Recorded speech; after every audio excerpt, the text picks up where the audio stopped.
visualization, I also want to give you some information about the anatomy as well.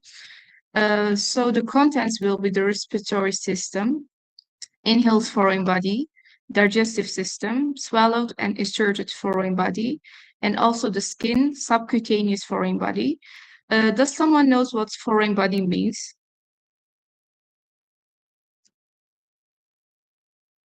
If someone wants to answer, you can just unmute your microphone and give me an answer, yeah?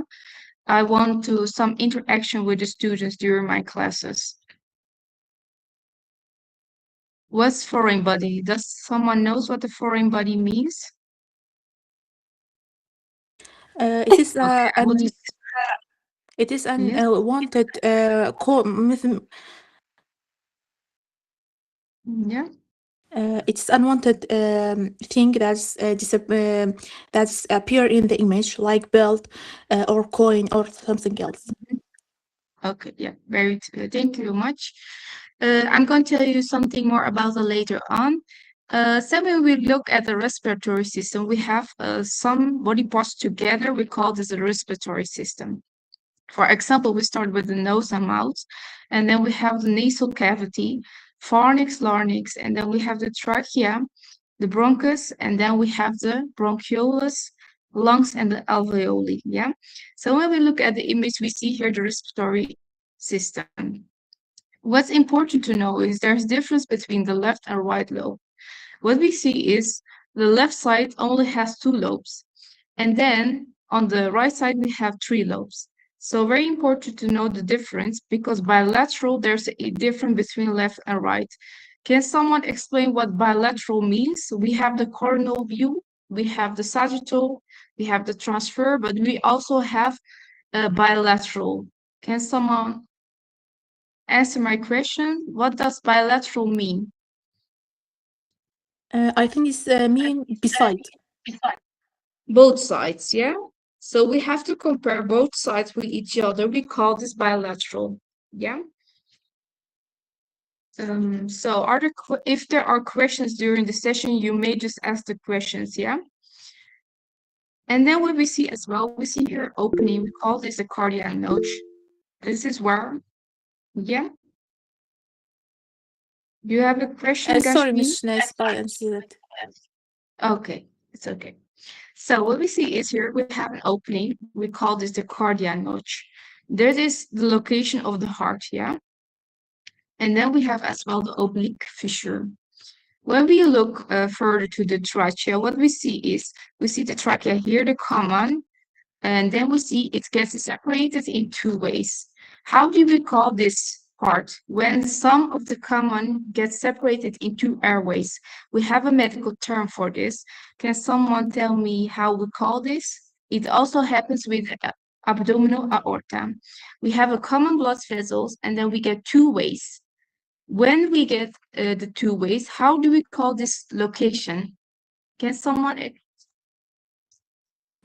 Miss, do you mean the carina when the bronchioles Yeah, I separate? understand. Yeah, the name of this is Karina, but we have also general terminology we use for if we have some common, it gets separated from each other, and then we get two separated airways. We call this bifurcation.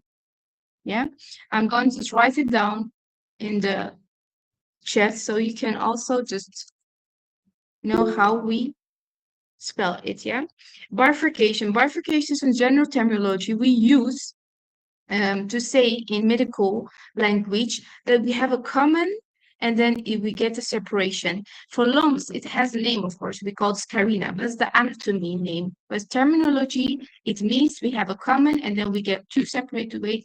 At this spot, we call this a bifurcation. Yeah. So we have the trachea here and then we have the here.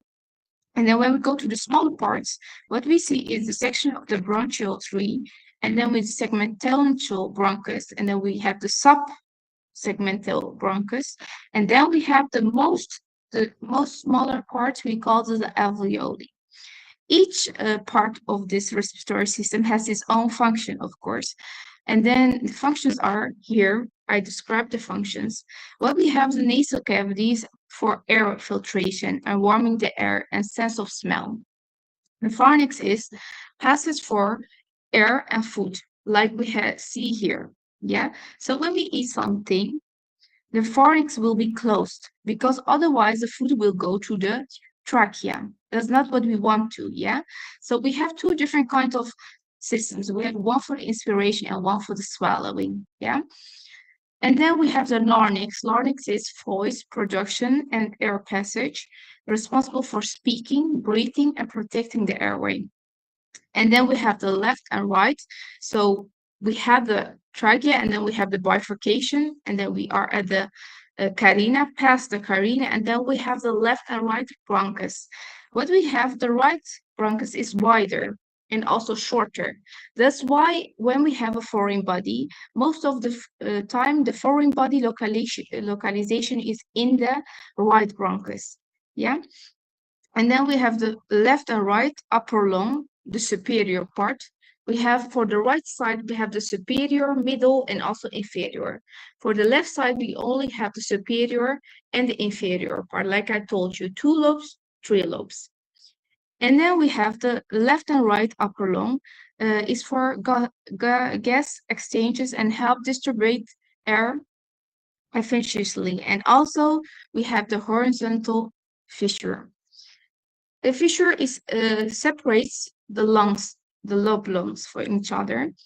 And then we have the middle lobe right, only on the right side we have. The same function is a gas exchange and also help to distribute air. And then we have the left and right oblique fissure, same for separations of the lobes and also the left-right lower lobe. If there are questions, you may just ask your question during the sessions, yeah? So when we look inside more to a smaller part of the trachea, what we see is we see the cilia. Cilia is very important, small harsh hair structures who are causing movement. You can move the fluid inside the trachea, the air inside the trachea. So we have the layers, different layers. And then when we look at the X-ray chest, what we see is here the trachea, and then we see here the carina, and then we see here the bronchitis, separation of them, the left side and the right side. And then we have here the heart. And when we look at the image, we see as well, we have on the right side, we have 3 lobes, on the left side, 2. We see here the superior part, and we see here the inferior part of the left lobe. For the right lobe, we have the same.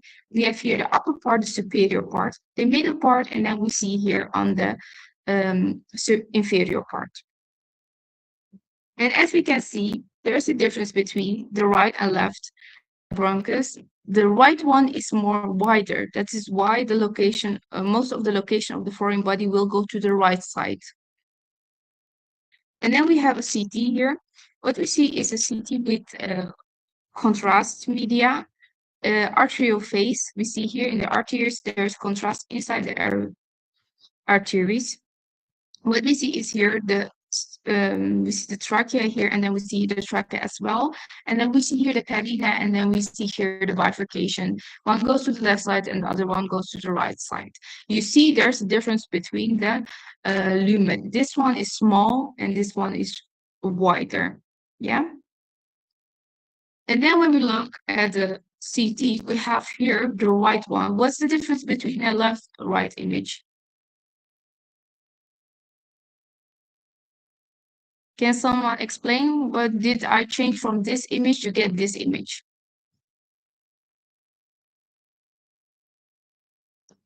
What do we see here? Which structure do we see here? Which organ? The heart. Very well. And what do we have here?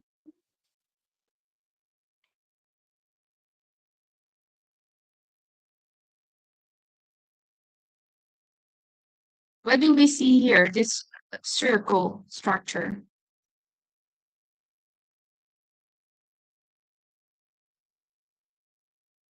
Someone knows which blood vessel this is? Miss, is it the aorta? Yeah, very well, the aorta, very well. We have the ribs here, we have the spine here, we have the heart here, and we have here as well the sternum. yeah. And then we have the soft tissue, muscles, and also subcutaneous tissue as well. And what we see is here we have after the examination, CT examination, we can implement different kind of filters. For example, we have a lung filter, we have a heart filter, we have 3D reconstructions. What we do is we implemented here a lung setting, a lung window. So what we see is here the pulmonary vessels, the blood vessels, yeah, the smaller blood vessels. So what we see, we don't see it here. This is special setting, yeah. We can use this for blood vessel pathology. And then we see here a 3D reconstruction. It's post-processing. After the examination, we can calculate those post-processing images may help us, especially for blood vessel pathology, also for fractures as well. Those images are CTs, but because this is a PDF, I cannot scroll through the CT, yeah? So you can just look at it at home. So we go to the digestive system.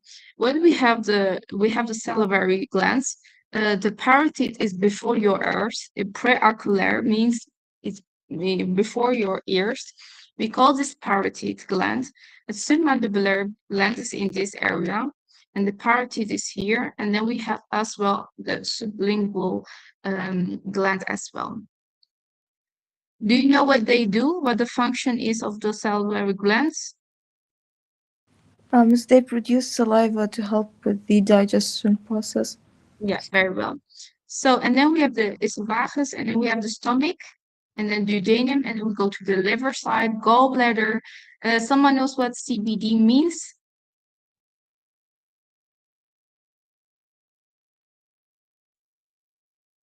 Someone knows what the abbreviation CBD means?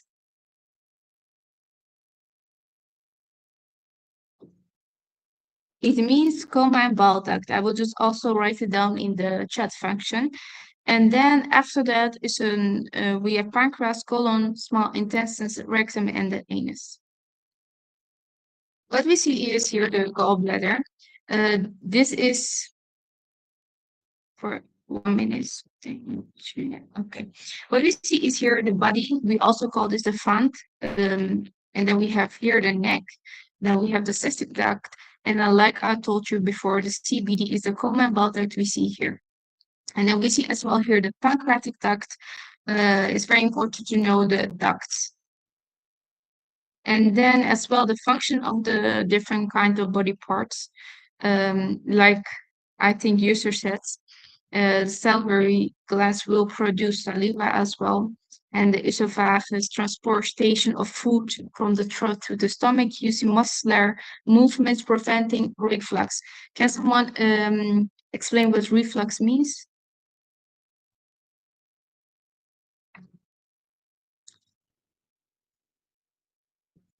It prevents it from going like the wrong direction, right? Yeah, very well. So it's the food must go downstairs and not up. Yeah.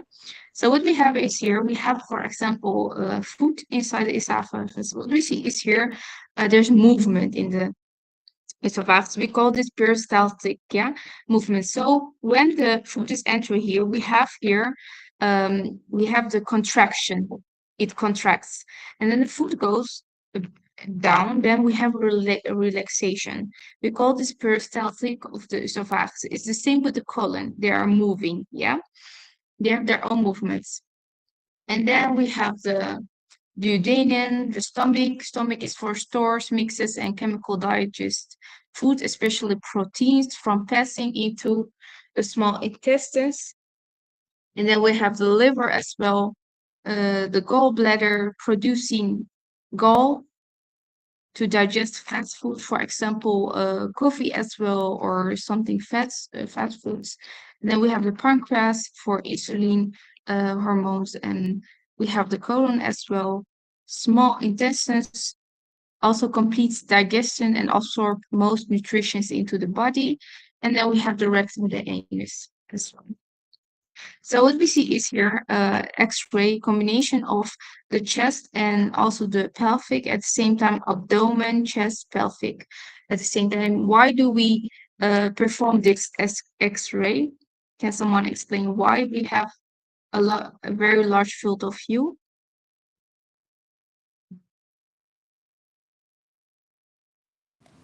So I'm gonna say something, but like I'm not sure if it's true. No, it's Like, okay. I think it's because we can clearly see the spine and we can detect if there's scoliosis. Yes, scoliosis. Yeah, I understand what you mean. This is yeah, you can stitch the images to each other in those cases of scoliosis because we want to see the whole spine. But the purpose of this image is to see if there's a foreign body, if there's something abnormal inside the body. Yeah, so we want to see the respiratory system. We also want to see the digestive system at the same time. Yeah. So that's why we have a very large field of view and also in combination of the body parts together. So for example, we want to see if the foreign body is in the respiratory system, we can see it here. If it's in the abdomen area in digestive system, we can also see it here. And then also lower if there's in the pelvic area. You can as well see here the CT. What we see is here the scapula. We see the sternum here. We see the blood vessels as well here. We have the ribs, soft tissue, and also the spine as well. So sometimes you can combine the x-rays to each other because otherwise we have to perform first chest, abdomen, and also pelvic. We give the patient a lot of radiation exposure. It's not needed. So we can combine the x-ray images with each other. But we also perform the same for scoliosis. Very well, user. And then we have the skin. We have different kinds of layers in the skin. We start from the hair, and then we have this layer, we call this epidermis. We have the dermal layers with the nerve and also the blood vessels. Hypodermis we have here, and then we have the subcutaneous layer as well. And this layer is fat tissue, also the same as adipose tissue. And then we have the hair, it mainly protects and insulates and aids in sensations. And then very important to know is this layer is very important. The layer with the derma, with the nerves and the blood vessels, in case of a foreign body. When we look at the ultrasound image, what we see is, we see here the layers of the skin. We have this small layer, this thin layer is the skin. And then after that, we have the subcutaneous tissue. Most of the time, this is fat tissue. And then we have the fascia, and then we have the muscles. Just 1 second, I got a call from Dr.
Sorry for the interruption. So we go to the topic, the topic of the topic for today is the foreign body localization. Today I'm going to talk about inhaled, swallowed, inserted, and subcutaneous. So what does foreign body localization means? The definition is the process of identifying the exact location of an object inside the body that does not normally belong there. So there's something inside the body that's abnormal. We have examples of foreign bodies. We have a swallowed coin, or a bullet or shrapnel, a broken needle, for example, during the examination, glass fragments in a wound, so different kind of. And how do we localize those foreign bodies? For example, we use X-ray, ultrasound, or CT. Which examination is preferable if you look at medical imaging, and why?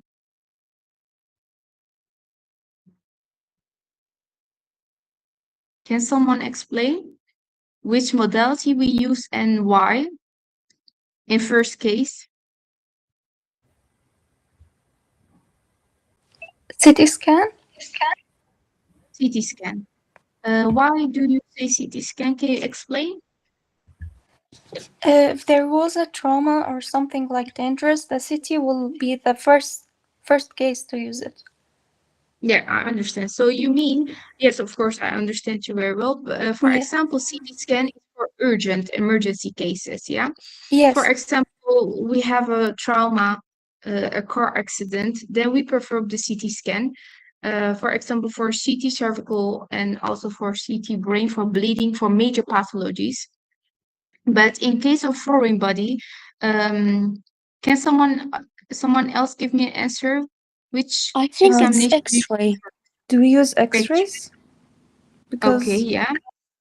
because a foreign body is usually denser than the other parts of the body, so like it can be clearly seen in an X-ray. Okay, yeah. Okay, I understand. Someone else? Nuwa says, I prefer X-ray because it's faster. Okay. Someone else? Uh, we know the how the patient is. If a patient problem with head, we do CT scan. If with leg something like that, we do prefer X-ray. Okay. Which techniques do we use in case of X-ray and CT? What do we use during those examinations?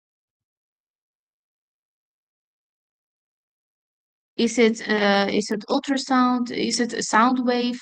Is it a radiation? Is it magnetism? Is it what do we use in X-ray and CT? Radiation. Radiation. Radiation. Yeah, okay, radiation. For ultrasound, we use sound wave. So in case we prefer ultrasound because we have to look, of course, at the situation of the patient. Is it urgent? Is it emergency? Then we prefer CT, of course. But if the situation is not urgent, then we do ultrasound because ultrasound is non-invasive, also very fast, and also we don't use radiation. We don't give the patient radiation exposure. Yeah. And then after that, we can perform X-ray because X-ray radiation exposure is very low if we compare with the CT. Yeah. So we look first at the situation of the patient and then we decide to perform. If it's not urgent, we do ultrasound, X-ray, and then CT. If it's urgent, then we do air first, CT, and then maybe ultrasound if it's needed. I think CT is already enough. Yeah. So you have to see, also look at the strain of the patient and also examinations and radiation exposure is also very important. But it can change depending on the situation, Sorry? right? For example, we have like a person that has a piece of wood that doesn't Mhm. look well in an X-ray, right? Because it's Yeah, true. radiolucent. Sometimes if the wound is in the soft tissue, we may see it very well. Yeah. You can What if even see it's with like paper? ultrasound. I'm gonna just later show you. You can see in soft tissue very well foreign body in soft tissue. Yeah. Oh, okay. I'm just Thank you. gonna show you later on in the lecture. So why is it important to localize this foreign body? Because we want to know exactly where the object is and also to plan treatment and also to avoid damage to the nearby organs or tissues, nearby organs and tissues. So which projections do we see here and which body part can someone explain? The chest, Chest, the very well. ribs, Yeah, very well. What do we see more? This one is which projection? Is it PA, Is it a PA? PA and PA lateral? chest? PA, very well. PA and lateral chest. Yeah. Yes. What is this adult of a child X-ray? It looks like a child. child. Yes. So you think it's a child. Why is it a child? It's look like a It child. is small in size. Because the ribs Yeah, are very well. smaller and they like the surface area of the chest all like it looks Mhm. smaller. Okay.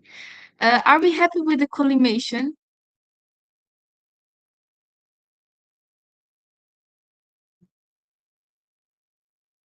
I think it think shows so. just enough. Yeah. We can Yeah, see Do you the know what top the and we can see center the point bottom. of X-ray chest is? The centering point. T7? T7. G7. Yeah, very well. T87. So we see the projection, the X-rays well. The collimation is well as well. The center point is T87. We see at the side skin tissue, and we have the diaphragm also included. So this is an acceptable X-ray chest of a child. You say very well is a child, but also how can we confirm this in a sure way? What we see is here, we look at the shoulder. Some of the bone structure are not stitched to each other. So we can say this is a child. Yeah. So we can just see the shoulder structures and some also here the joint. They are not stitched to each other, some bone structures. So this is a child X-ray. Yeah. And what we see is here, we see a foreign body, we see a coin here in the trachea. So this is the serious situation. This is an urgent situation. So they performed an X-ray because it is a child, yeah. We have also to look at the pediatric patients. Pediatric means the children between 0 and between 18 years old. We call this pediatric patients. What we have is here a child. We cannot decide to do CT because the CT dose is very high radiation exposure for a child. So we perform in this case a chest X-ray. And then what we have is here a foreign body in the skull. What we see here is a lateral skull projection. You see here the object, the foreign body, and then we see here the CT. Which plane do we see here?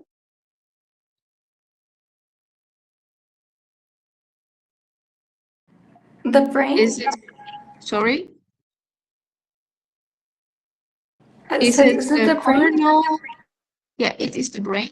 Is it sagittal plane? Is it coronal plane? Or is it transfer? It's coronal. No, it's not coronal. They cut the patient like this. We have a slice like this. Yeah. So we see here the transfer. Yeah. And then what we see is here, we see here the bullet. What we see, we have artifact. If something is here going on, we cannot decide. Yeah. So in developed CTs nowadays, we have a filter. We call this the post-processing procedure. We call this SEMAR. SEMAR is suppressing this artifact. We can implement this after the examination. The SEMAR is abbreviation of single energy metal artifact reduction. Yeah. So what we see here is the bullet, and then we have, because bullet is made from metal, we get this artifact, yeah? If there's a bleeding here going on here in this area, we cannot decide if there's a bleeding, yeah?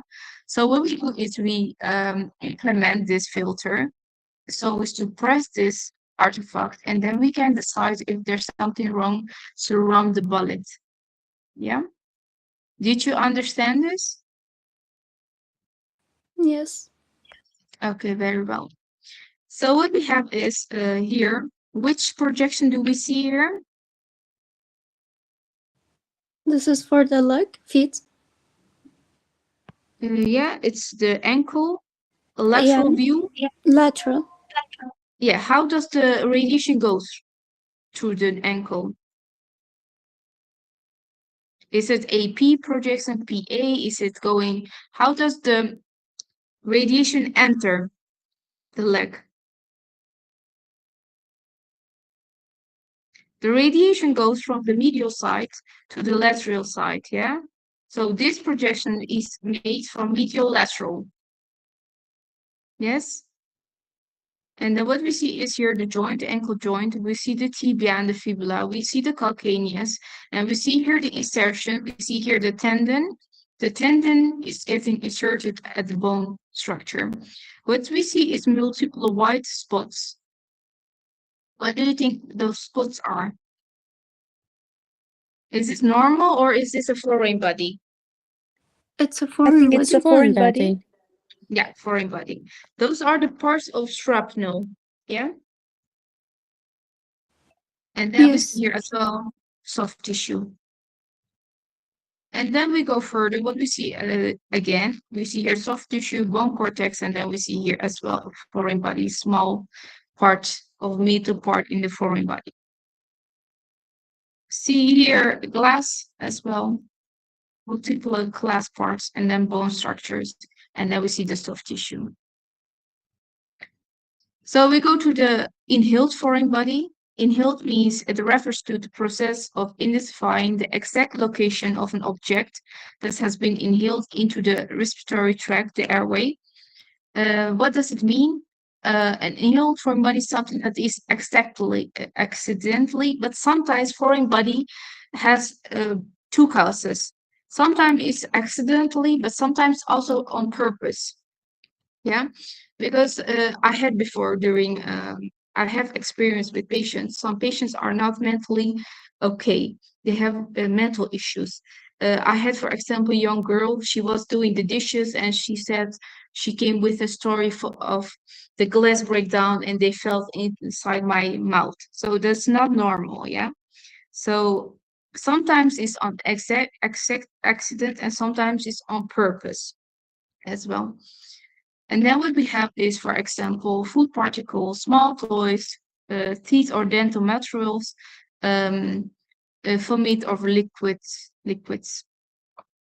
And then we have here again the location in the airways. We have the trachea, we have the same left and right, main bronchus and the smaller bronchi. And then X-ray chest of an adult we see here as well. Collimation is good, and also the lateral side. When we perform X-ray chest, we have two projects, maybe three, but we perform most of the time AP or PA in combination with lateral. Why do we prefer PA instead of AP?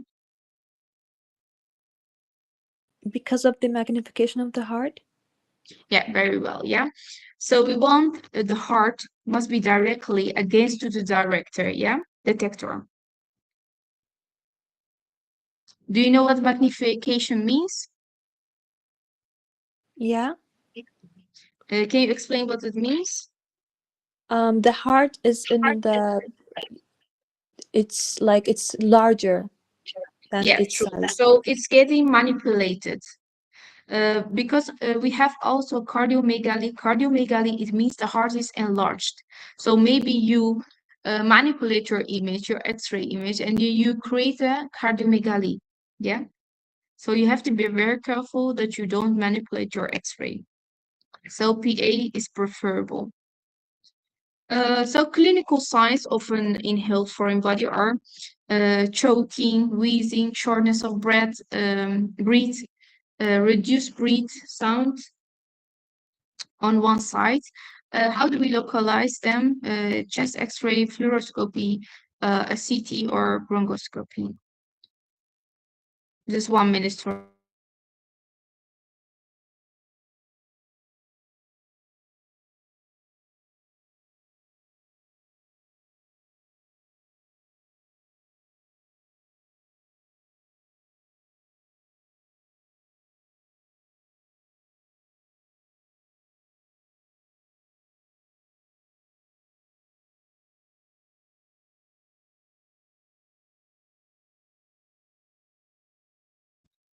Sorry for the interruption. So what we see here is chest X-ray. What do we see here? Something like he's talking with?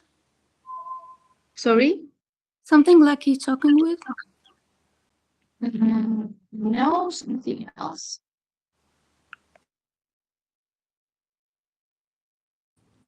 Is it a If we zipper? look at the sorry? Is it is it like a zipper or something? Something that they're wearing? It looks like a zipper, but it's not a zipper. If you look at the form, if you look, it looks like your mouth, right? Something for your Is it teeth. a brace? Yeah, a brace. Yeah, very well. So it's a brace. We see here as well on the lateral side, and we see here on the frontal side. And then we see here as we perform a CT, we see here also the object as well. We can just decide with X-ray, but you can also perform CT for more information, for example, for the treatment, for surgery, yeah? And then we perform a bronchoscopy. Can someone tell me what scopy means? Every time if there's a scopy behind one of the treatments or examination, what does it mean? I think it means like they use a light source to look Yeah. inside of the organ, inside the body where there are deep organs, like. Yeah. It is an instrumentation with a camera, so we go inside and then internal, and then we decide what's wrong. You get a lot of information. We often use it in foreign body, but we can also use it in oncology cases to decide how big or to get a little bit of the tissue of our pathology department, like a biopsy as well. So what we do is it's a medical procedure used to look inside the airways using a thin tube called bronchoscopy. What we have is a camera, we have a light source, and sometimes the tools for biopsy, yeah? The purpose is to localize the foreign body, visualize exact position. Sometimes the bronchoscopy has tools to also remove at the same time. So it's like an examination in combination with the treatment as well. And also to remove the object safely. So what we see is I put a video inside.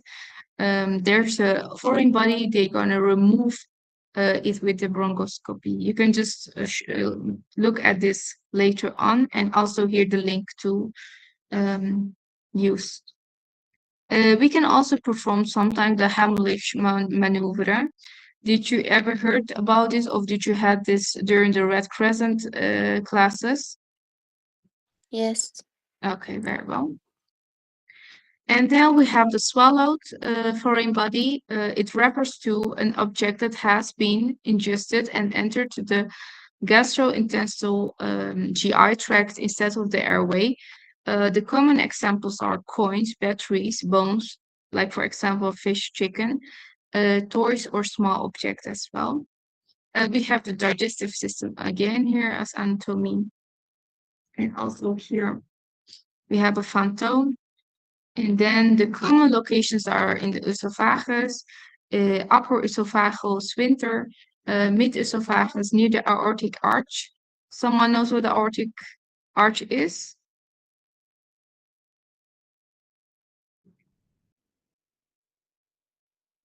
Does someone knows what the aortic arch means? What means arch?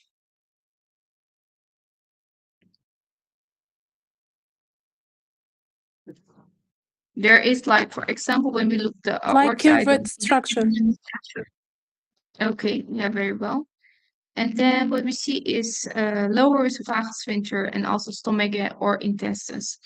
The symptoms will be difficulty with swallowing, pain when swallowing, drooling, vomiting, chest or throat pain. Sometimes there is no symptoms. For example, we had a situation at the hospital. We had a twin. The parents didn't know which one of the twin did swallow a battery. Yeah. So it's really, and the twin was just a baby twin. There was no symptoms. It was really difficult to decide which one did swallow the battery. The diagnosis, we can diagnose with X-ray, CT, and endoscopy as well. Endoscopy is the same as the bronchoscopy, but we look at the digestive system. And then we have here, which projection do we see here? It's a PA abdomen. Pelvic? Yeah, PA abdomen. Yeah, AP abdomen. It's an AP or a And PA? AP. Oh, Yeah, okay. AP. Most of the time, abdomen is AP. If only the doctor is requesting something else, but often the standard projection is AP and lateral. Sometimes even the lateral is not needed. Yeah.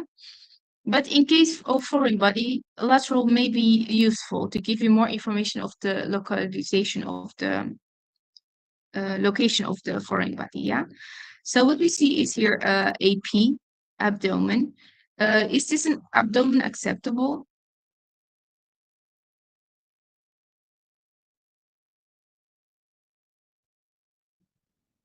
What's the centering point of abdomen? I AP. I think the contrast could have been a bit more improved so that we could have seen it more clearly. Yeah, very well. Okay. And what's the centering point of abdomen? X-ray of AP. Is it L3? No, it's iliac wrist, a little bit like two Alright. fingers above the iliac wrist, like here. And very important to left side, right side the skin tissue must be included, and the start position must be diaphragm must be included, like here, and also here. And the end position will be the symphysis. Yeah. So this one is a little bit between. So it's not acceptable because we don't have the diaphragm, we don't have the symphysis. So yeah, you should choose between one of those. Yeah. If we're interested in the lower abdomen, we choose the symphysis. For example, for KUB, kidney ureter bladder, then we use the symphysis is important, and also the kidneys, of course. But if we choose an abdomen, a normal abdomen, not the KUB, then we prefer the diaphragm must be in your image as well. Yeah. So what we see is the foreign body is a little bit difficult to see. We see here some parts here as well, and we have here, we see it much better. We see the foreign body is glass. They also removed the foreign body as well. So for next time, you can also perform abdomen in two X-rays. Sometimes the field of view detector is limited. So we prefer then in those cases to perform two X-rays, and then there must be some overlap between the first image and the second image. Otherwise, we lose some information, yeah? So you can perform the first X-ray from the diaphragm and then to where you can where you can get information, and then the second one from the overlap between first image and then the second image also included the symphysis. I'm going to show you this in semester 4 during the clinical as well. Which joint do we see here? Here as well. Sacroiliac joint, I think. Yeah, very well, very good. And which spine do we see here? The lumbar spine? Lumbar spine, very well. And then what we see here is X-ray of this person was not mentally okay, so she has mental issues and she swallowed a lot of stones. And then we have here the X-ray abdomen, and we have a CT as well. And what we see here, they removed it as well. Which plane do we see here for the CT?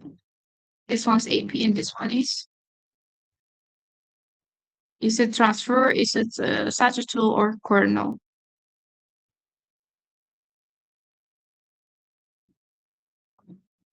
Is it transverse? No, transfer is you cut the patient through the middle. We separate the superior and inferior from each other. So what This we is have is coronal? here, Yes, coronal. Yeah, in coronal case, we separate the front side of the patient and the back side, so anterior and posterior. In case of transfer, we cut the patient like here through the middle, and then we separate the superior and inferior. So cranial caudal will be separated. In this case, the front side of the patient and the back side will be separated. Yeah. Which organ do we see here?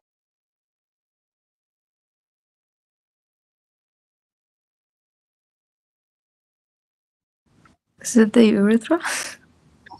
Sorry? Is it the?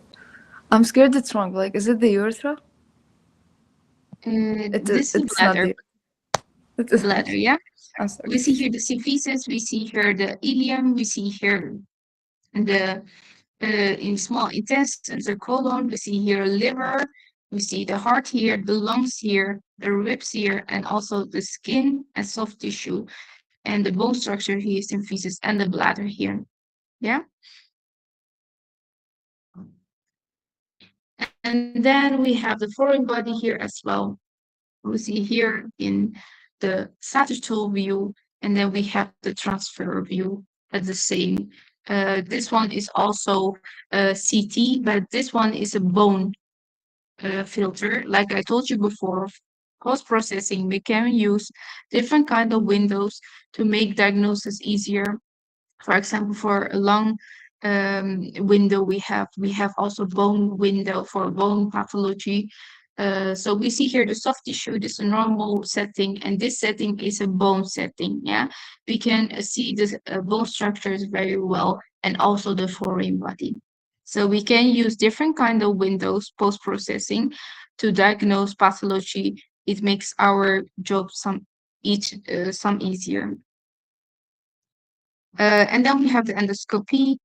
It goes to the mouth, esophagus, the tiny tube, and it goes inside with the camera and looks at the area. If there's a foreign body, we can treat it as well. We can remove it. The endoscopy has different kind of tools like we have here. We call this a hood. There's something here, and they will be like rotated to the other side, and then you can just keep the foreign body inside this tool and remove it. Yeah, you can also look at this video at home. They tell you more information. They give you more information about the different kind of tools that the endoscopy has. And then we have the inserted. Inserted refers to an object that has been intentionally or accidentally placed into a natural body opening. Common sites of examples are the nose, ear, rectum, vagina, and also the urethra. Examples are beds, toys, cottons, insects, medical or non-medical objects, tampons, and other objects as well. The symptoms are here: bleeding, constipation, discharge, infection, bleeding, pain, hearing loss, tinnitus as well. Tinnitus. The diagnosis will be with a physical examination or the X-ray or CT. The treatment, you can just remove it sometimes with just physical examination, but sometimes there's more things to do to treat it, or sometimes endoscopies. So here you can, there can be a foreign body. What we see here is an example of a foreign body, a medical spray who can be measured like 2 centimeters in length and 7 centimeters maximum thickness, is seen projecting in the lower abdomen and pelvis in the region of the rectum. So this one is inserted on purpose through the anus and the rectum. You have to remove this with a surgery. And then we have here in the nose area like a 2 centimeter, 1 centimeter soft tissue density opaque protected within the nasal cavity as well. Foreign body. And then we had a patient during my own shift. We performed the CT, we had the transfer, we had the coronal view, and then we see he inserted a very large cucumber through the rectum, and they also decide to remove this during the surgery as well. And then we have the subcutaneous foreign body. It refers to an object had been penetrated the skin and is located within the subcutaneous tissue, just beneath the skin. Subcutaneous means between the skin. And then the common causes are trauma or accidents, penetration, injuries, explosions or shrapnels, and also medical procedures. For example, like injection, the needle will be broken during the examination as well. Here more examples and also the symptoms. We can diagnose it with X-ray, ultrasound, or CT, but most of the time we can just solve it with X-ray and ultrasound. When we perform the X-ray, we see in the soft tissue the foreign body most of the time. But with the ultrasound, we can also treat the foreign body. I'm just going to show you later on with the image how we treat it. Treatment will be small superficial objects, simple removal with forceps. Deep objects will be surgical removal. This is not really needed to be, and then we have the imaging guided removal. So what we do is the last one is with ultrasound. We call this ultrasound guided removal. What we see is we perform an X-ray. We know where the foreign body is, yeah? And then we're going to just localize it with the ultrasound examination. And then we see this white line is the foreign body. When we perform the ultrasound, we can also measure how deep the foreign body is, yeah? So we can just mark it from the outside on the skin. We mark it, highlight it with a marker, and then we will send the patient to the surgeon or through the GP, general practitioner. What they do, they know the measurements, they know how deep the structure is, and then they just do incision, just normal, and you don't need to go to the surgery room for this. The GP just do it on the emergency department. They know how deep the structure is. They make an incision, like for example, this 2 millimeters, they make an incision 2 millimeters, and then they just remove it through one opening, one incision. Yeah. And then we have a same here. We can also measure the foreign body, how large it is. And then we can also remove it safely, just ultrasound guided, with the ultrasound guided examination. We have here as well, we see here the foreign body, and then we see this black area. Black area, it means there's a bleeding going on, there's a fluid there. And then we see here the same two foreign body structures as well. There's also a video inside the lecture. It's how to removing a foreign body with ultrasound, how ultrasound guided removal. And then we see here how it looks like from the outside. It's most of the time it's red, and then they remove it with ultrasound guided examination as well. And then what we see here is a frontal view, a P view, and also a lateral one. What's wrong with the patient? Can someone explain?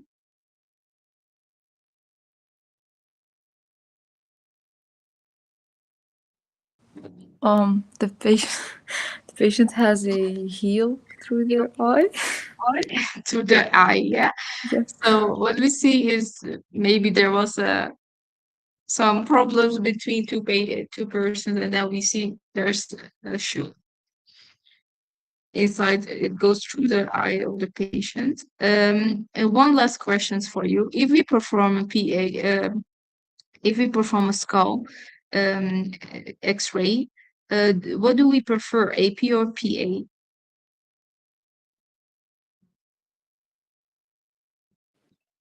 PA. PA, okay. Why PA? Because of the eyes, so that there's no radiation through the eyes. Yeah, very well. And also very important to also protect the thyroid, yeah? So PA, we prefer PA because of the thyroid and also because of the eyes. Yeah, it is very important. Are there questions about the lecture?